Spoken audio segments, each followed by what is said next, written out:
हर खबर पर होगी आपकी पकड़। डाउनलोड कीजिए एबीपी लाइव ऐप। नमस्कार, मैं अनुराग मुस्कान घंटी बजाओ शो में आपका स्वागत करता हूं। आज हम आपके सामने घंटी बजाने वाले दो खास मुद्दे रखेंगे। पहला मुद्दा होगा सरकारी सेवा में जनता को लूटने वालों की घंटी बजाने का, और दूसरा मुद्दा होगा हाथरस में हकीकत उलझाने वाले प्रशासन की घंटी बजाने का। आप इन दोनों मसलों पर 8422840000 पर घंटी बजाकर न सिर्फ अपनी आवाज उठा सकते हैं बल्कि अपनी राय भी रख सकते हैं। तो अब सबसे पहले बात करेंगे सबसे पहले मुद्दे की, सरकारी सेवा में रहकर भ्रष्टाचार करने वालों की। और मुमकिन है कि आप कह रहे हो इस वक्त कि ये तो देश में बच्चा बच्चा जानता है कि सरकारी दफ्तर में जन्म प्रमाण पत्र से मृत्यु प्रमाण पत्र के बीच तक बिना करप्शन के काम मुश्किल होता है। लेकिन ये करप्शन कैसे दिखता है, आज इसकी एक आसमानी रिपोर्ट उसी पश्चिमी उत्तर प्रदेश से संवाददाता रक्षित सिंह लेकर आए हैं, जो इन दिनों हाथरस की घटना को लेकर चर्चा।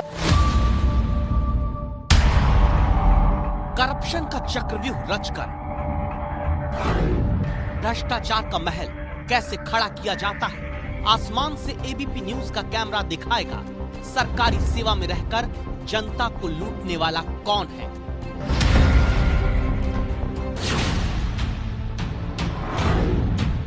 भारत में सरकारी सेवा में रहकर घूस का मेवा खा खिलाकर अपना भ्रष्टाचार सूचकांक आसमान में ले जाने वालों की घंटी बजाते हुए देखिए ये घर किसका है, जहां हर तरफ सिर्फ हरियाली है, खेत है, और इस हरियाली के बीच में खड़ा है ईमानदारी की सफेदी पोतकर जनता को लूटने वाला करप्शन फार्म हाउस।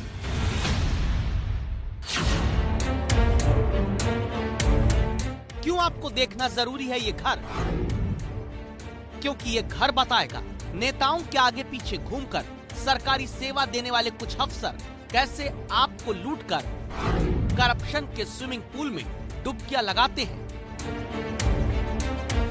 आप सरकारी सेवा ईमानदारी से पाने के लिए छटपटाते रह जाते हैं।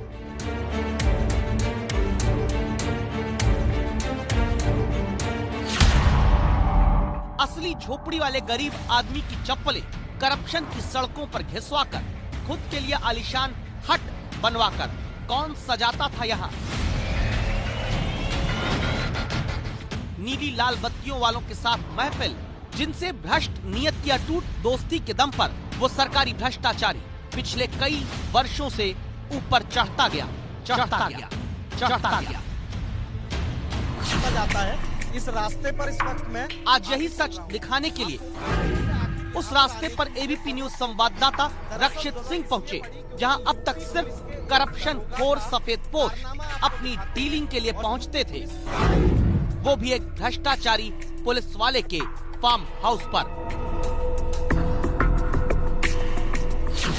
इस वक्त हम मेरठ जिले में हस्तिनापुर में मौजूद हैं और हस्तिनापुर में द्रौपदी घाट की तरफ जो रास्ता जाता है, इस रास्ते पर इस वक्त मैं आगे चल रहा हूं। आप सोच रहे होंगे कि आखिर यहां पर आने की मुझे जरूरत क्यों पड़ी। दरअसल जरूरत इसलिए पड़ी क्योंकि यूपी पुलिस के एक दरोगा का कारनामा आपको दिखाते हैं, और यूपी पुलिस के अंदर ये दरोगा ने कितनी संपत्ति, अकूत संपत्ति तैयार की है, उसकी एक नुमाइश, उसकी एक बानगी, उसका एक पैमाना जो है वो आपको यहाँ पर दिखाने की कोशिश कर रहे हैं। पश्चिमी उत्तर प्रदेश के इस पुलिस अधिकारी का नाम है धर्मेंद्र सिंह, जो मेरठ के हस्तिनापुर थाने में एसएचओ बनकर 2 साल से तैनात रहे। सिपाही पिता की मृत्यु के बाद आश्रित कोटे से नौकरी पाने वाले पुलिसकर्मी धर्मेंद्र सिंह ने मेरठ के ऐतिहासिक हस्तिनापुर इलाके में दावा है घूसखोरी, उगाही और जबरिया वसूली का ऐसा कांटा एसएचओ रहते बिछाया, जहां कानून को किनारे करके खुद के लिए करप्शन के फार्म हाउस की व्यवस्था खड़ी की। हस्तिनापुर में वन्य जीव क्षेत्र है, वन्य रेंज है, यहाँ पर किसी भी तरीके का कंस्ट्रक्शन अलाउड नहीं है। लेकिन अब जो आप तस्वीरों में देख रहे हैं, ये यूपी पुलिस के उस दरोगा की कारगुजारियों का नमूना है, जो उसने बीते 2 साल के दौरान यहाँ पर हस्तिनापुर इलाके में रहते हुए की हैं। अंदर की तरफ अब जब आप तस्वीरें देखेंगे तो अंदर की तरफ जब आप देखना शुरू करते हैं तो ये आलीशान जो फार्म हाउस है वो आपको यहाँ पर नजर आता है, क्योंकि हस्तिनापुर वन्य जीव क्षेत्र है, यहाँ पर किसी भी तरीके का कंस्ट्रक्शन अलाउड नहीं है। और आसपास भी आप देख सकते हैं कि आपको कुछ भी यहाँ पर कंस्ट्रक्शन नज़र नहीं आएगा, और नज़र आएगी तो सिर्फ और सिर्फ एक यही इमारत, क्योंकि ये यूपी के दरोगा बाबू की इमारत है, उनका 5 स्टार लग्जरी फार्म हाउस है। अब आप सोचिए, आप हेलमेट भी ना पहने तो जुर्माना ईमानदारी से भरते होंगे, और धर्मेंद्र सिंह जैसा पुलिस वाला मेरठ में भ्रष्टाचार भी कर रहा था, नियम तोड़कर वन्य क्षेत्र में अपने लिए फार्म हाउस बनाकर भी बैठा था। लेकिन कैसे, पैसा कहां से आता था, करप्शन क्या करता था? जवाब देते हैं बीजेपी के पूर्व विधायक गोपाल काली। करीब 250 कच्ची शराब की भट्टियां चलती हैं। एक भट्टी से 30,000 से लेकर 50,000 रुपए तक की वसूली करते थे। साथ ही साथ हर मतलब आपने बताया कि लगभग 250 के आसपास अवैध शराब की भट्टियां चल रही हैं, और एक भट्टी से 30,000 रुपए से लेके 50,000 रुपए महीना, इतनी कमाई थी यहाँ से। हाँ, इसके साथ साथ गली गली मोहल्ले में इन्होंने सट्टे काम चलवा रखा था, और यदि कोई आदमी इन्होंने पकड़ लिया तो उस पर प्रेशर बनाकर मोटी ये रिश्वत वसूलते थे। यानी सिर्फ एसएचओ रहे धर्मेंद्र सिंह दारू की अवैध भट्टी से हर महीने 75 लाख रुपए और सालाना 90 करोड़ रुपए के भ्रष्टाचार को अंजाम देते रहे, जिसका अभी सिर्फ फार्म हाउस सामने आने पर कार्रवाई शुरू की गई। पुलिस प्रशासन का कहना है कि जांच बैठा दी गई है, लेकिन 4 से 5 दिन होने के बावजूद अभी तक पुलिस के हाथ पल्ले कुछ खास लगा नहीं है, क्योंकि पुलिस का कहना है कि अभी हम जांच कर रहे हैं, देखते हैं आगे क्या होता है। फिलहाल जो दरोगा हैं धर्मेंद्र सिंह, उनको सस्पेंड तो कर दिया है पुलिस ने। अब देखना यही होगा कि आखिरकार इतनी अकूत संपत्ति उन्होंने हस्तिनापुर में रहते हुए मलाईदार पद पर, और वो भी बीते 2 साल से लगातार, कहां से इकट्ठी की, यही सबसे बड़ी जांच का विषय है। और अब देखना होगा कि आखिरकार जो पुलिस है वो अपनी जांच को कितना आगे तक ले जाती है। सस्पेंड तो पहले भी धर्मेंद्र सिंह हो चुका था, लेकिन दावा है सत्ता में बैठे कुछ नेताओं से करप्शन की सांठगांठ करके भ्रष्टाचारी वापस सर्विस में आया, और जिस प्रतिबंधित क्षेत्र में बिजली की सप्लाई तक 4 किलोमीटर दूर है, वहां भ्रष्टाचारी का पावर हाउस जेनसेट तक रखा दिखता है। इस फार्म हाउस में ऊपर जिम का सामान है, एसी लगे हुए कमरों में दिखते हैं, स्विमिंग पूल पीछे बनाया गया, और ये सब कुछ धर्मेंद्र सिंह जैसा आदमी पुलिसिया भ्रष्टाचार के दम पर जब खड़ा करता है तो कीमत चुकाती है जनता। उत्तर प्रदेश में जिन अवैध दारू की भट्टियों से दावा है धर्मेंद्र सिंह नाम के पुलिस वाले ने महीने के 75 लाख रुपए तक की उगाही तय की थी, पुलिसिया भ्रष्टाचार के दम पर चलती ऐसी ही अवैध दारू की भट्टियां जहरीली शराब बेचकर आम आदमी की जान लेती रही हैं, और सरकारी सेवा में भ्रष्टाचार का मेवा खाने वाली अकेले पुलिस विभाग में नहीं है। दुनिया भर के भ्रष्टाचार पर नजर रखने वाली संस्था ट्रांसपेरेंसी इंटरनेशनल की 2017 की रिपोर्ट बताती है, भारत में सरकारी स्कूल कॉलेज में दाखिले के लिए 58% भारतीयों को घूस देनी पड़ी। सरकारी अस्पताल में 59% भारतीयों का काम बिना रिश्वत लिए सरकारी नौकरों ने नहीं किया। पहचान पत्र बनाने के लिए 59% लोगों से भ्रष्टाचार की कमाई सरकारी सेवा वालों ने की। पुलिस विभाग में 55% लोगों को अपना काम कराने के लिए करप्शन का चढ़ावा सरकारी लोगों को चढ़ाना पड़ा। जन उपयोगी केंद्रों पर 53% लोगों का काम बिना घूस लिए नहीं किया गया। यहाँ तक कि न्याय की चौखट यानी कोर्ट तक पर 45% लोगों की जेब करप्ट सरकारी लोगों ने ढीली कराई। तो आप कहेंगे फिर धर्मेंद्र सिंह जैसे सरकारी भ्रष्टाचारियों का इलाज क्या है? ये तो ऐसे ही फलते फूलते रहेंगे, करप्शन का सफेद महल खड़ा करते रहेंगे। तो पहला जवाब छिपा है इन तस्वीरों में। जिस तरह अपराधी मुख्तार अंसारी और अतीक अहमद उसके साथियों की संपत्ति पर कानून का बुलडोजर उत्तर प्रदेश में चल रहा है, जैसे आज ही रामपुर में आजम खान के करीबी पूर्व सीओ आले हसन की काली कमाई पर जेसीबी प्रशासन ने चलाई, ठीक इसी तरह धर्मेंद्र सिंह जैसे भ्रष्टाचारियों के सफेद महल पर भी बुलडोजर चलाकर करप्शन खोरों का मनोबल पहले प्रशासन तोड़े। ये दरोगा महीने में 60,000 रुपए की सैलरी पाते हैं, लेकिन पत्नी के नाम पर 1 करोड़ से ज्यादा की जमीन, फार्म हाउस खरीद लेते हैं। ऐसे सरकारी भ्रष्टाचार आखिर जारी क्यों रहता है? भारत में देखिए, प्रमुख रूप से राष्ट्रीय स्तर पर सरकारी भ्रष्टाचार जांचने वाली 3 एजेंसीज हैं: लोकपाल, केंद्रीय सतर्कता आयोग और सीबीआई। सीबीआई के पास दावा है कि अभी करप्शन के 6000 से ज्यादा मामले लंबित हैं, जिनमें 120 केस तो 20 साल से पेंडिंग हैं। भ्रष्टाचार की घंटी सीबीआई कैसे बजाएगी, जब सीबीआई जैसी बड़ी एजेंसी के पास राज्यों से हर हत्या के मामले भी जांच के लिए पहुंचेंगे। जैसे हाथरस केस में भी अब सीबीआई जांच का ऐलान हुआ है, लेकिन पीड़ित पक्ष को न राज्य स्तर की एजेंसी पर भरोसा हो रहा है न सीबीआई पर। और क्या इसकी वजह हाथरस के डीएम प्रवीण कुमार हैं, जो हाथरस की हकीकत को उलझाने के आरोपी हैं?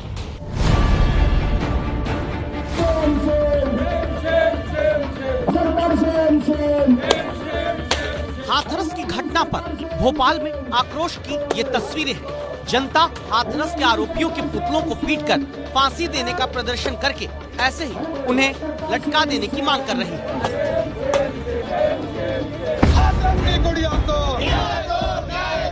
लेकिन हाथरस में एक तरफ दलित पीड़ित परिवार के पक्ष में जुटते हैं, दूसरी तरफ आरोपियों के समर्थन में सवर्ण। न्याय न्याय न्याय न्याय किस चीज से दिलवाया जाए? रेप नहीं था, फॉरेंसिक रिपोर्ट आ गई, सारी बातें आ गई। रेप बनाया, विरोधी पार्टियों ने रेप बनाया और नाजायजों को फंसाया। उस परिवार के साथ ऑनर किलिंग का मैटर है। ये ऑनर किलिंग का मैटर को दूसरे रूप में बदल दिया गया है। भाई साहब, एसआईटी की जांच नहीं चाहिए, सीबीआई की जांच नहीं चाहिए, नार्को टेस्ट नहीं चाहिए, फिर क्या चाहिए? अगर वो हमारे सबड़ भाइयों के द्वारा नहीं मारी गई है, उसका रेप नहीं हुआ है, अगर कुछ भी नहीं हुआ है, तो जो असल दोषी हैं उनको सजा मिलनी चाहिए। दलित बनाम सवर्ण की ये खाई हाथरस से लेकर पूरे प्रदेश भर में क्या इसलिए चौड़ी हो रही है क्योंकि डीएम प्रवीण कुमार की अगुवाई में हाथरस प्रशासन ने हकीकत को बहुत उलझाया। जैसे आरोप है, हाथरस प्रशासन ने पीड़िता के इलाज में लापरवाही की, लेकिन सुप्रीम कोर्ट में उत्तर प्रदेश सरकार ने आज हलफनामा देकर कहा है कि अलीगढ़ के मेडिकल कॉलेज में सीनियर डॉक्टर ने पाया कि पीड़िता की गर्दन के पीछे C6 हड्डी में फ्रैक्चर है। इस कारण स्पाइनल कॉर्ड को चोट लगी, शरीर को ऑक्सीजन सप्लाई में दिक्कत है।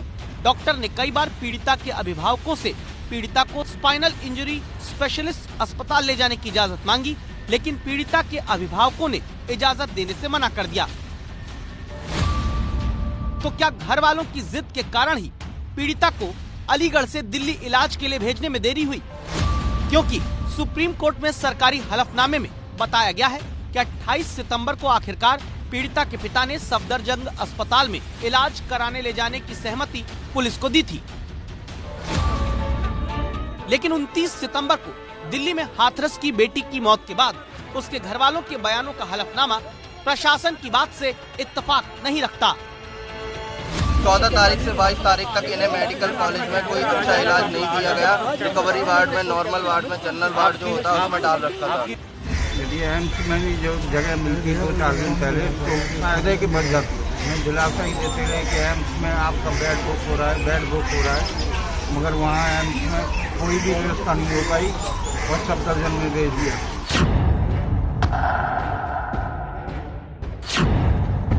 निश्चित तौर पर हाथरस प्रशासन के ही बताए मुताबिक सुप्रीम कोर्ट में दाखिल सरकारी हलफनामे में कहा गया है कि 29 सितंबर की रात 9:30 बजे पीड़िता के पिता और भाई सीओ, एसडीएम, एडीएम दिल्ली के सफदरजंग अस्पताल से हाथरस के लिए पीड़िता का शव लेकर निकले।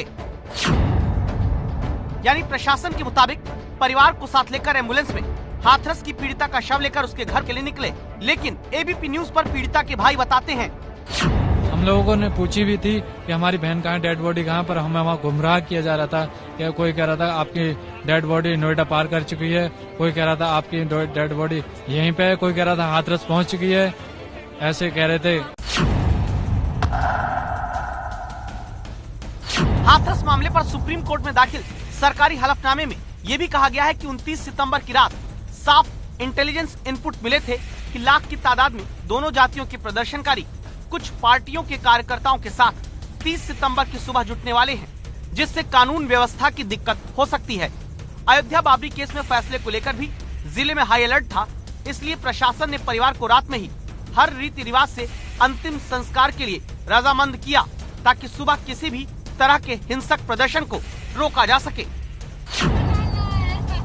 लेकिन हाथरस में जब अंतिम संस्कार अपने हिसाब से कराने के लिए पीड़िता की मां आंचल फैला रही थी, तब तो हाथरस के डीएम प्रवीण कुमार कुछ और ही कह रहे थे।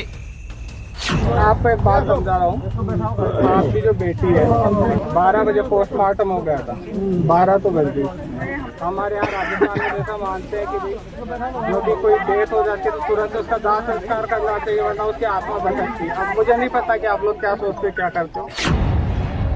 सवाल उठता है कि अगर पीड़िता की मौत के बाद दलित राजनीति के नाम पर भीम आर्मी के लोग और दूसरे कुछ संगठन जुटने वाले थे, तो क्या हाथरस के डीएम प्रवीण कुमार कानून व्यवस्था संभालने में सक्षम नहीं थे और इसीलिए आरोप है कि बिना परिवार की रजामंदी अंतिम संस्कार करा दिया गया।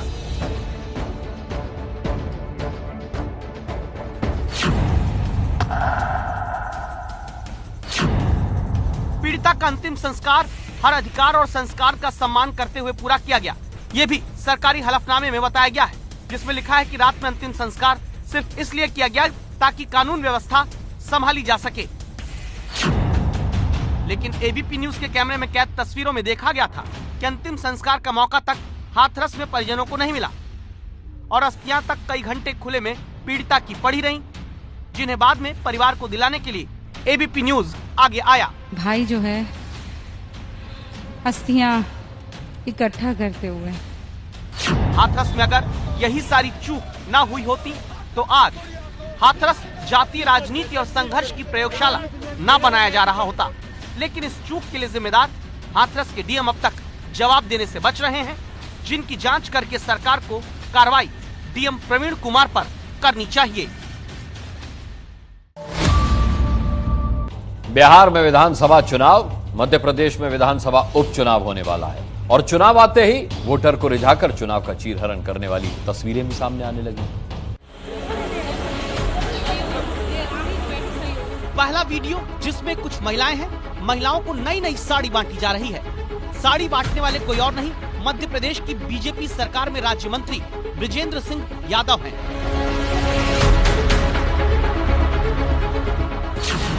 दूसरा वीडियो, इसमें एक कार्यक्रम में शामिल कुछ बच्चियां हैं। इन बच्चियों को नोट बांटते बिसाहू लाल सिंह दिखते हैं, जो मध्य प्रदेश सरकार में खाद्य और नागरिक आपूर्ति मंत्री हैं। वीडियो के अलावा एक तस्वीर भी है जिसमें दावा है कि 500 रुपए का नोट एक बच्ची को मंत्री बिसाहू लाल सिंह देते हैं। मंत्री बृजेंद्र सिंह यादव का महिलाओं को साड़ी बांटने वाला वीडियो दावा है अशोकनगर जिले की मुंगावली सीट का है, जबकि मंत्री बिसाहू लाल सिंह का बच्चियों को नोट बांटता वायरल वीडियो अनूपपुर विधानसभा क्षेत्र का बताया जाता है। बृजेंद्र सिंह यादव और बिसाहू लाल सिंह ज्योतिरादित्य सिंधिया खेमे के नेता हैं। कांग्रेस छोड़ बीजेपी में आए तो शिवराज सरकार में मंत्री पद मिला है। अब मध्य प्रदेश की खाली हुई 28 सीटों पर 3 नवंबर को जब उपचुनाव होने वाले हैं, तो बृजेंद्र सिंह की मुंगावली और बिसाहू लाल सिंह की अनूपपुर से बीजेपी की तरफ से उम्मीदवारी तय मानी जा रही है। औपचारिक ऐलान से पहले दोनों मंत्रियों के वीडियो वायरल हो गए, जिन्हें प्रचारित कर कांग्रेस हमला कर रही है। नोटों से इन विधायकों को खरीदा गया और ये बता रहे हैं कि ये वही नोट हैं 35 करोड़ वाले जो अभी जनता में बांटने की कोशिश कर रहे हैं। ये अब इनके पास एक ही काम बच गया है कि नोटों से वोट कैसे लें, चुनाव आयोग के पास जाएंगे। ये आचार संहिता से महीनों पुराना वीडियो है। कोरोना योद्धा में उस आशा कार्यकर्ताओं को सम्मान स्वरूप जैन समाज के लोगों के द्वारा कार्यक्रम किया गया था। मैं इन पर कांग्रेसियों पर जरूर एफआईआर करवाऊंगा, कानूनी कार्रवाई करवाऊंगा। उनको मालूम हो गया है कि हम चुनाव हार रहे हैं। आचार संहिता लगी नहीं थी उस समय, मैंने किसी को 10 रुपया, किसी को 100 रुपया करके बच्ची जो खड़े रहे उनको सबको दिया, क्योंकि वो कलश लेके खड़े हैं। भारतीय जनता पार्टी की परंपरा है कि सबसे पहले कन्या पूजन होना चाहिए। आरोप प्रत्यारोप के बीच सवाल है, क्या साड़ी और नोट से चुनाव का फिर चीरहरण करने की कोशिश नेता कर रहे हैं? जवाब मिले इससे पहले बिहार और राजस्थान की तस्वीर भी आपको दिखाते हैं। बिहार में पहले चरण की विधानसभा चुनाव से पहले वैशाली में 1 करोड़ की शराब से भरे 2 ट्रक पकड़ लिए गए। कटिहार में लाखों रुपए की विदेशी शराब से लदे ट्रक के साथ 2 तस्कर गिरफ्तार किए गए। दावा है कि बिहार में चुनाव के ऐलान के बाद मतदाताओं को लुभाने के लिए शराबबंदी के बावजूद बड़े पैमाने पर अवैध शराब की खेप पहुंचाने का खेल शुरू हो चुका है। अब राजस्थान से आए ये वायरल वीडियो देखिए। दावा है पंचायत चुनाव के लिए हो रही एक सभा में लोगों को अपने पक्ष में करने के लिए खुलेआम यहाँ पर अफीम परोस दी गई।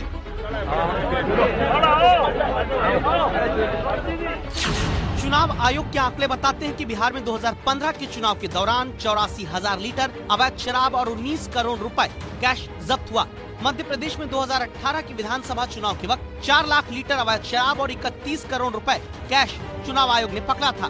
2018 में हुए राजस्थान चुनाव के वक्त 3,71,000 लीटर अवैध शराब और 14.5 करोड़ रुपए कैश प्रशासन ने जब्त किए थे। यानी सत्ता की कुर्सी के लिए तोहफे, नोट और नशे को बांटकर चुनाव का चीरहरण कभी थमा नहीं, जिसकी घंटी बजाना बहुत जरूरी है।